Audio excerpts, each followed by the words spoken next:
Giannis Antetokounmpo signed his extension. And Bravo. BJ, this means trouble for the league because do you remember the last time he did this? So Bravo. he Bravo. signed his extension in 2020 because he didn't want to have it looming over the squad for the entire year. He didn't want to have Hmm. ESPN every day talking about Giannis is going to leave. Every time they lose a game, Giannis looking frustrated so that Right. they could focus solely on making a championship run. And that is exactly what they did. He signed it in December 2020. And by the summer of 2021, they were champions. This time around, over the summer, he made his feelings clear. If the talent's not around me in Milwaukee to win a championship, I may have to look elsewhere. The front Right. office responded, went and got Dame Lillard to be his teammate. Hmm. And then he said, okay, cool.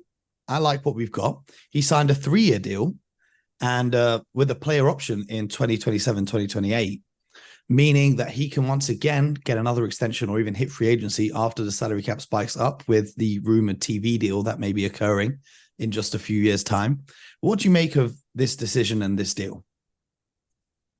Well, Mo, one of the things I look for, especially with the top player, okay, the alpha male, as we call it in sports, is leadership. And leadership must be provided with stability and letting everyone know the direction of the franchise. Not just what's best for me as the best player, but what's best for the franchise. And I'm willing to accept the responsibility of the franchise. So, what I've always suspected about Giannis is that this young man has leadership. And this is leadership here. Okay. I like what's going on. Here's my guys. Here's my group. Now let's buy in. Now, what I love about this situation is for the coaches now, they know that they're going to be there.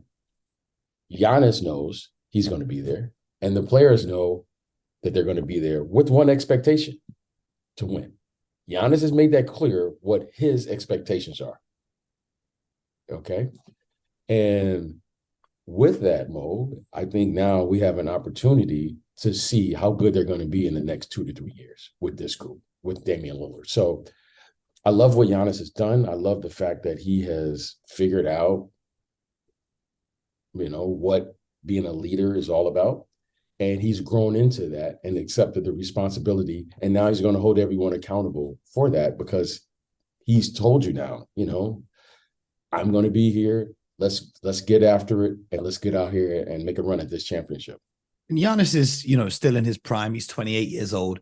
Dame Lillard, a little bit older. He's 33. So over the next few years, when they're making these runs at championships, how are you seeing Dame's game as he ages? Well, Dame is going to have to figure out. I made the. Uh, you see players when they move from team to team. Damian Lillard is going to have to figure out how to contribute to the game without scoring. That's going to be Dame's biggest obstacle in this transition, which he's coming from the Portland Trailblazers now to the Milwaukee Bucks. It's a different expectation with him. Getting to the first round is unacceptable. Getting to the second round now will still be considered a bad season in Milwaukee Mm-hmm. now. Mm-hmm. Okay. They're expected to get at the very least to the conference finals.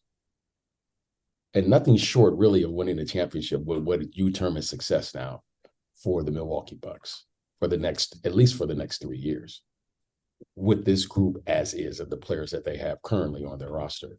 So I think Damian Lillard now is going to have to consistently, I know he can do it, he's going to have to consistently learn how to contribute to the game in a winning way, playing without the basketball and not having to say his greatest contribution is scoring 30, 40, 50 points, because we know he's capable of doing that. However, there are now loose balls, defensive stops, key rebounds, getting over screens, shutting down the opponent's lead guard.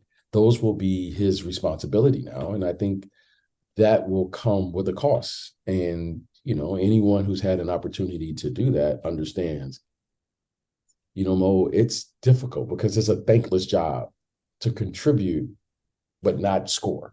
Mm-hmm, You know, mm-hmm, like no one mm-hmm. talks about, oh man, that guy's an elite role player. Like, you know, I mean, some of us do, but not many yeah, I people. mean, you know, we'll give a sentence to the guy. Okay, you know, but however, oh, did you see such and such? He had 55. He's a 3-level scorer. He's, you know, all the things. Oh, Well, did you well, see? let's talk about the role players for a sec, because we said Dame is 33. Brook Lopez is 35. He's had Yeah. back issues. He's had injury issues. There's not many players in the NBA that can do what Brook Lopez does in terms of offering some of the best rim protection in the entire NBA and shoot the three ball at a ridiculous clip on the other side of the ball. Now, when you think about it, which big men can really do that at a high level? If you're talking about pure centers who are 7 foot tall, you may be looking at Miles Turner. There's not many other names that come to mind. Obviously, Embiid, but he's not a role player, right? So with Brook Lopez aging and given how he is so integral to the Milwaukee defense, you know, he's up in the running for Defensive Player of the Year last year. How does that work going forwards now with Giannis and Dame if Brook Lopez is going to be missing a lot of games, or, you know, he's 35 years old now. By 2027, he's going to be 37, 38. We can't expect everyone to have a LeBron James longevity. Well, you know, one of the great attributes of having a Giannis is as you age, as you mature as a player, you begin to reinvent yourself. At some point, Mo, I would venture to say that Giannis will end up being a center at some point during his career, just because of his size. Okay. And when I say his size, his, you know, the size, how Height. tall. I mean, he's, you know, he's every bit of 7 feet, probably 7'1" or so. Now,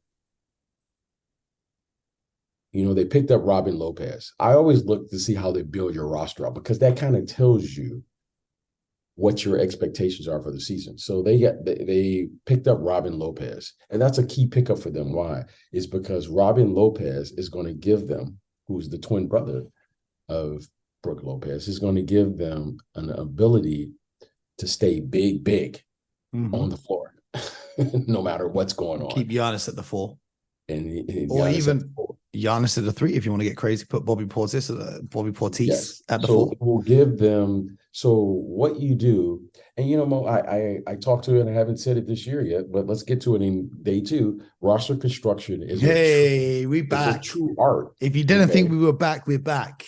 Yes, yes. So it's a true art. So what you're trying to do with Giannis, because Giannis is really 10 players.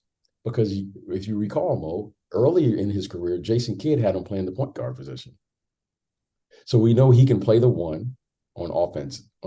Offensively, we know he can do that, and we know he can guard the ones, and he can play all 5 positions on offense and all 5 positions on defense. However, what we have learned is that the team is just elite when he is at the 4 right now in his career.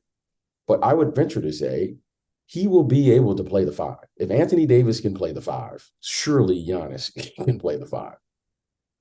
Okay. He may not be able to push and bang around for 48 minutes with Jokic and Embiid. However, he will still give you 25 plus at that position. And there's no player that can guard him on the other end at the 5.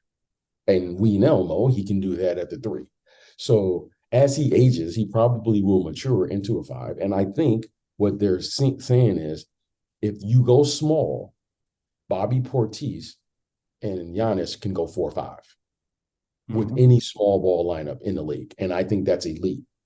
Now, to me, that gives you the flexibility to take advantage of what your best player brings, because Mo, he's one of the few players that can rebound the basketball at the 4 position for sure and push it out and make a play, whether that's passing, finishing, or pulling up and scoring from the mid-range, and as he's beginning to extend his range out to the 3-point land. So now, Mo, you put that at the 5. I think that adds 5+ years at an elite level on his career, because, Mo, there's no one that would be able to guard him with that level of play as he ages. Okay, Mo? So as he ages, now you're going to see him. And he can get even stronger. Yeah, he's going to get stronger. He's going to be better. And he may have lost a step, okay? But that step will still be the fastest guy at the 5 position. So I think he will have an ability to age gracefully in this league because of the work he's putting in now and his ability to say, okay, how can I contribute to the game without scoring? Because he had to do that earlier in his career because he wasn't a great scorer. But defensively is probably his natural instincts, but now he's able to score, draw double teams, pass, do all the other things. And now, in my opinion, he's the most impactful game in basketball because of it.